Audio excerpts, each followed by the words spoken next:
Africa's untapped renewable energy potential is more than 50 times the world's cumulative demand by 2030.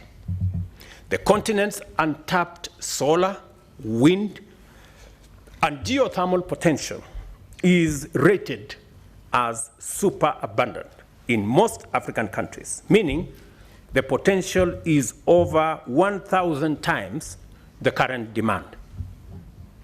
Yet, nearly 600 million Africans lack access to electricity, while another 150 million have highly unreliable access, and a whopping 900 million Africans have no access to clean cooking energy.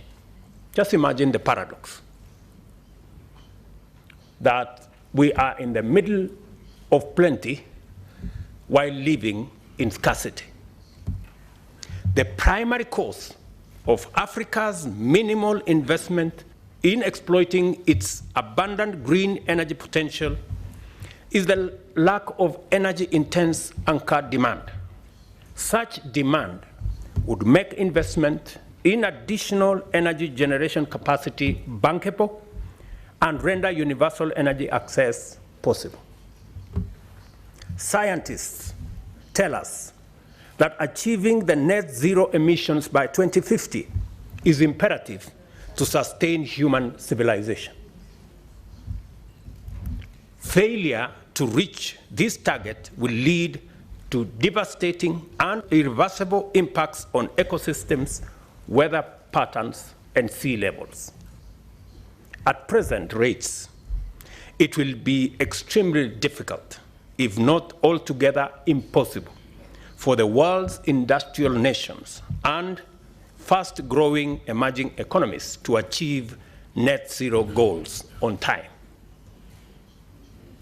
The only way for the world to achieve this net zero aspiration by 2050 is for countries which presently have net negative emissions, as we do in most of Africa, to make up for those on course to missing the 2050 goal.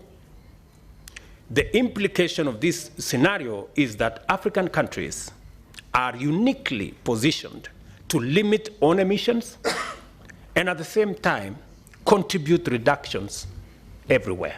We are not only in a position that we can limit our own emissions, but we can assist others.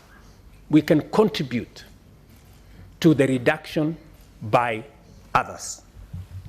The opportunity, therefore, exists to provide energy access for all Africans by 2030, while reducing total emissions from energy generation by creating green industrial capacity in Africa, thus positioning the continent to support the global net zero ambition.